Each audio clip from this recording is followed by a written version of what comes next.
Last year, Netflix shows like Squid Game and Hellbound taught us not to sleep on Korean television, especially the dark stuff.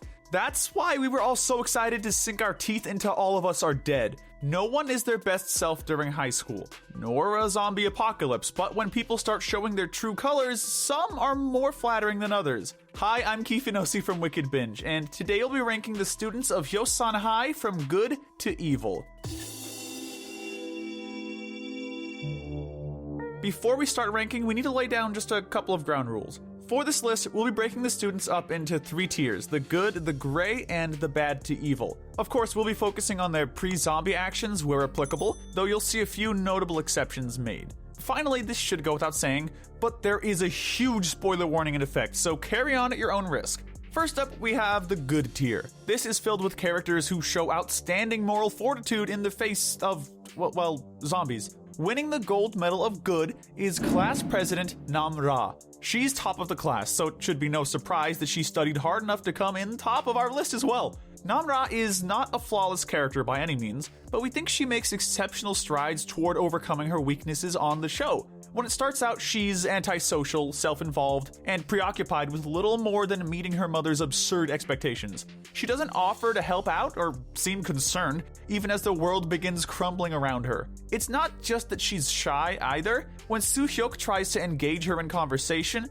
she is just as resistant to socializing. She also seems to harbor some bitterness toward the other students for not treating her as a true class president, despite her not making the effort to engage with them and admitting readily that her mother paid for her spot there. Now, by the end of the show, she's brought the survivors closer together. She opens up about why she was afraid to make friends and learns to accept each and every person stranded on the roof with her.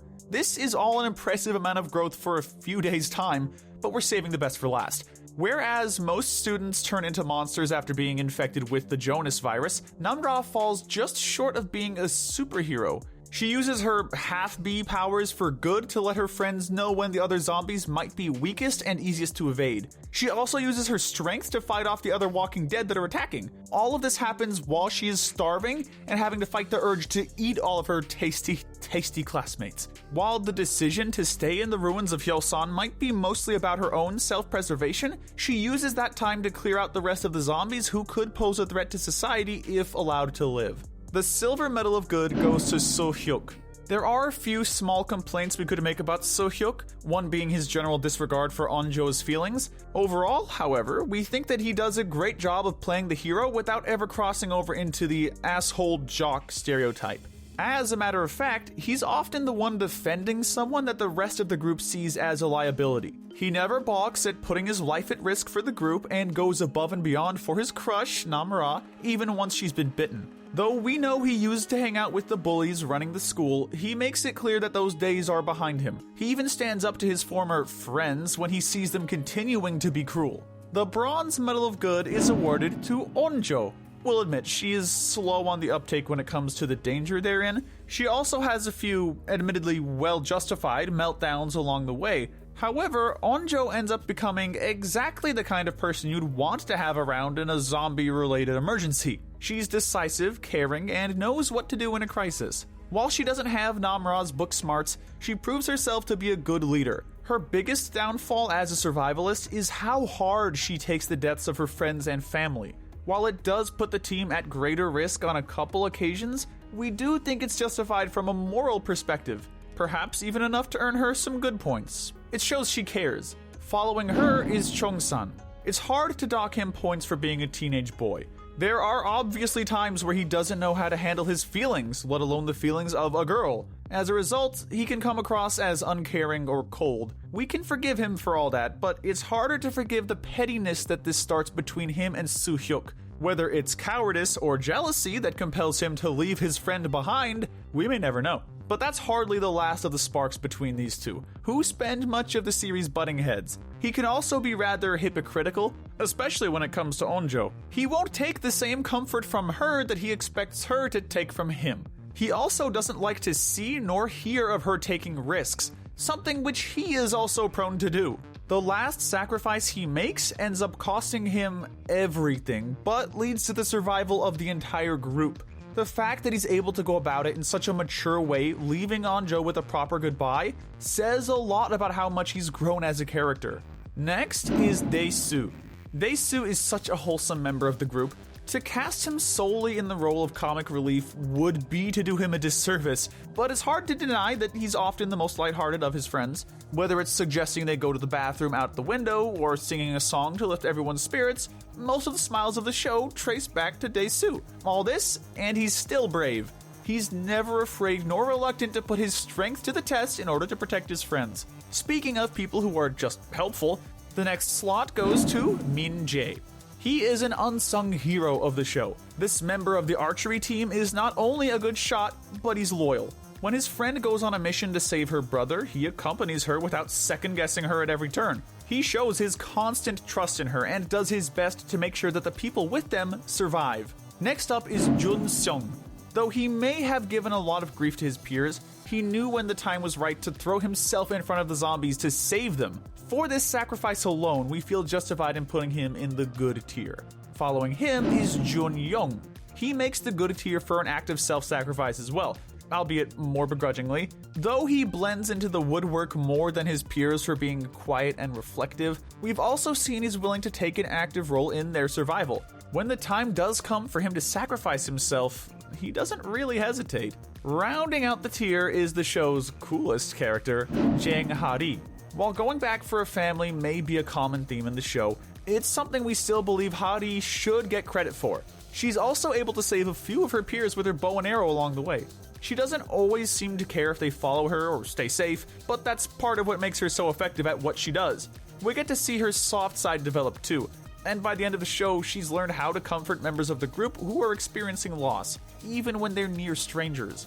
We move on now to the gray tier. These are characters whose values faltered in favor of survival, but didn't entirely fall into depravity. First, there's Hee-soo.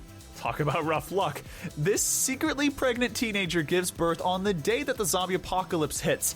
She can't even get help from the nurse because the virus takes immediate priority. We don't entirely blame her for the instinct to leave the child. It's clear that she didn't have the support system in place to help her take care of a baby, and she did try to leave it somewhere it would be found and cared for, in all likelihood by someone more well-equipped to deal with it. The plan was selfish and heartbreaking, but we understand where she was coming from. What keeps her from being a bad person, of course, is that she goes back to pick up the baby when she realizes that the zombies are coming. Once she gets bit, she also takes measures to protect the baby from herself as well. Following her is Hyo-ryong. We're now moving into characters that, despite having a decent amount of screen time, were morally ambiguous. They didn't make big sacrifices for their peers, but they also didn't make terrible mistakes. This is perhaps best exemplified by Hyo-ryong. We think her biggest outlying deed is when she admits to distrusting Yong-soo about his bite. She was in the wrong to distrust him, but she owns up to it and does her best to address that flaw within herself. We feel she does a lot in overcoming those trust issues during the survival journey they undergo together. Our next spot is tied up by Isak and Gyung-soo. Both of these characters played similar roles in the show, supporting their friends. Gyung-soo may have been more active in the group's survival, but Isak was shown being morally supportive on more occasions. In both instances, their deaths hit hard for the best friends that had to continue on without them. Their impact and goodness was felt more in their absence, and we wish they'd been given the same opportunities to develop and do good with the other survivors. We move now to Woo Jin. He was kind, unobstructive, and helpful. Though we think he could have been more grateful to his sister and her friends for coming to save him, there is little to complain about with his character overall. At the end of the day, he did his best. Despite only making the gray tier, we still have to feel like his best was plenty adequate. Speaking of his sister's friends, next up is Mi Jin. She's very fun to watch, but probably not your first choice of companion in an emergency. Aside from being rough around the edges, she has very skewed priorities. Though she is more than willing to complain about test taking at every available opportunity, her defining character trait seems to be a desire to go to college and getting a smoke. Still, she proves to be a good friend to the extent of even telling tall tales to boost Ha-ri's confidence. She also has an endearing way of crudely speaking truths and looking at the bright side of every morbid situation. Rounding out this tier, we have Ji-min. This girl has some trust issues. After the time she's had, we don't exactly blame her. Still, it paints her in a less than positive light compared to some of her classmates who do more to overcome their fears. Jimin is the last and least accepting of Namra even when her half-B powers prove useful. She also ends up separated from the group because she chooses to flee rather than return for a fallen friend. Keeping this in mind, we had to rank her below her classmates, even if her shortcomings seem warranted given the situation. And finally, we reach the bad to evil tier. These are the characters whose villainous actions had us reeling, and that's before they were zombified. Kicking off this tier, we have Yoonji.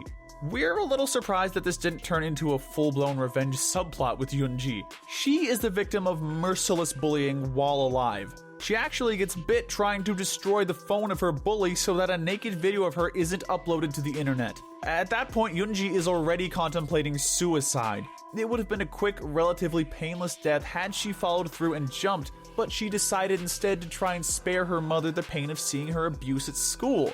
It shows that even though she's given up on herself, she's still thinking about the people in life she cares about and the state she would be leaving them in. We were sort of surprised that after she turns and is still shown to have her mental capacities, that she didn't actively seek out the people who tormented her. It's not to say that she doesn't get any revenge. The first victim she claims is a faculty member who victim blamed her when she tried to get help. Honestly, it was sort of nice to see her step into a position of power, and the show definitely missed an opportunity by not letting us get more zombie anti-hero content. Her worst action, in our humble opinion, is not the murder, but setting fire to the school. Since that fire did less damage to the school than everything else going on inside, we were tempted to give her a pass on that too. Following her is fellow victim Chol-soo. Yoonji accuses Chol-soo of not having the courage to live or die. That's why we were so shocked when he found the courage to leave his classmates for dead inside the school during his own rescue. We know that he probably did this to honor Yoonji's wishes to see the whole school burn, but it was dark. It was one of the most surprising acts of cruelty in the show, and the injustice of Chol-soo getting rescued after locking the others in the building physically hurt to watch. After him is Kim Hyung-ju. It's actually easy to miss just how cruel Hyung-ju can be. Almost immediately in the show, we're tricked into seeing her as a victim because she's being held captive by Mr. Lee. But before she's patient zero, she's a friend of the gang of bullies. She's on the roof when Jin-soo turns and is more concerned about his beating splashing water on her than she is about the fact that he's being beaten. That's pretty cold. But of course, even worse are the bullies themselves. First up is Cheng-hoon. He's evil by association, though he takes the least active role in actually harming his fellow students. We see him laugh at the torment inflicted by his friends. Based on his attitude and the company he keeps, we feel justified putting him this low. Taking the bronze medal of evil is his leader, Myeon-hwan. Myeon-hwan is the head of the bullies in the show. He's the one we see actually giving the orders in the group. It's under his reign that Mr. Lee's son tries to commit suicide, and he still seems to be in control when we're watching the worst of the abuse come to Chol-soo and Yoonji. While he's not in the show a lot, his cruelty sets up the system of abuse that serves as a big chunk of the story's dark foundation. We hate to say it, but it was sort of satisfying to watch him get bullied to death by zombies. Taking the silver medal of evil is Na-young. This girl is a piece of work. Even before we bring the life or death aspect of her situation into play, Na-young is unpleasant. She's classist, she's rude, she's a gossip, and she's quick to believe the worst in everyone. We hear of her spreading rumors before we ever get to meet her. When she's properly introduced to us, it's by her berating another student. That feud continues into the survival portion of the show when she brazenly calls him a wealthy. This is an offensive term used to describe someone on welfare, and it proves just how low she's willing to hit, with witnesses, no less. Then, of course, there's the fact that she murders him. It's one thing to kill a classmate who has turned into a zombie, yes, but it's another thing entirely to intentionally turn them into a zombie so that you don't have to deal with them anymore. Then she tries to play the victim, forcing Miss Park to rescue her through self-sacrifice. Even when she knows her fellow classmates are starving and succumbing to dehydration in the room just next to her, she locks them out of the supply closet rather than help them out. We have to say, reluctantly, in her defense, that she does eventually die trying to make amends, but even if the attempt to bring them food had worked, we're not sure that it would have made things right. Finally, the gold medal of evil goes to Gui Nam. No surprise here, our king of the bullies and zombies alike takes the win. We've talked a lot about the problems that the bullies at the school cause. Guinom was personally responsible for a lot of that, and indirectly responsible for the rest. He is the one ready to post a nude video of Yunji before the zombies take over, ruining everyone's lives. When he becomes a half-B, his first move is to mobilize what he considers to be his zombie army to go after Chongsan. And why does he want Chongsan specifically? Well, because he witnessed Guinom murdering the principal. The fact that he's willing to punish someone for witnessing his own evils says a lot about his character, as does the fact that he's willing to rally a zombie army behind himself. In the final showdown between him and Chongsan, he even admits that killing him isn't as much fun as he thought it would be, but he'll still stop at nothing to make it happen. That's been it, our list of All of Us Are Dead students ranked from good to evil. Who did you think was the best? The worst? Well, let us know in the comments below, as well as what other topics you'd like to see us cover. While you're down there, don't forget to hit like and subscribe. And as always, stay wicked.